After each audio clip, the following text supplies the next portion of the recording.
हरि ओम नमो नारायण जयकाल भैरव बाबा तपाईहरूलाई यस religious network YouTube च्यानलमा स्वागत छ।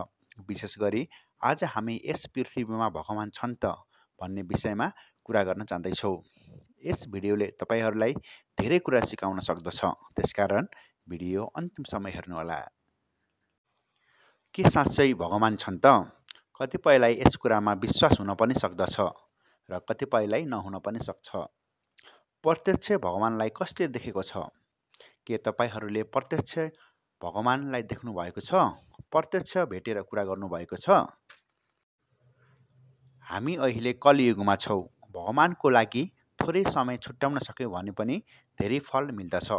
अब हामी भगवानलाई कसरी भेट्ने र भगवान साँच्चीकै छन् कि छैनन् भन्ने कुरामा विस्तृत जानकारी दिन जाँदैछौँ। भगवान सबैको अन्तरआत्मामा हुनुहुन्छ। जो व्यक्ति कुनै स्वार्थ बिना भगवानको सेवा गर्छ वा भनौँ बिहान बेलुका भगवानको पुकार गर्दछ, त्यो व्यक्तिले पक्कै पनि भगवानलाई भेटेको र प्रत्यक्ष कुरा गरेको हुनुपर्छ। जो व्यक्ति असल कर्म गर्दछ, त्यो व्यक्तिले सधैँ भगवानलाई भेटेको हुनुपर्दछ। गरिब दुखी अनि असहायलाई सहयोग गर्ने व्यक्तिले पनि भगवानलाई भेट्दछ।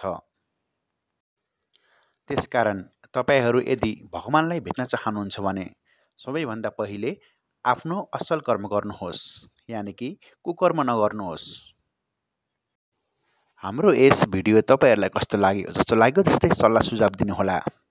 अब आउने दिनहरूमा पनि हामीले यस्तै नयाँ भिडियो ल्याउने नै छौँ। भिडियो हेर्नुभएकोमा धेरै धेरै धन्यवाद।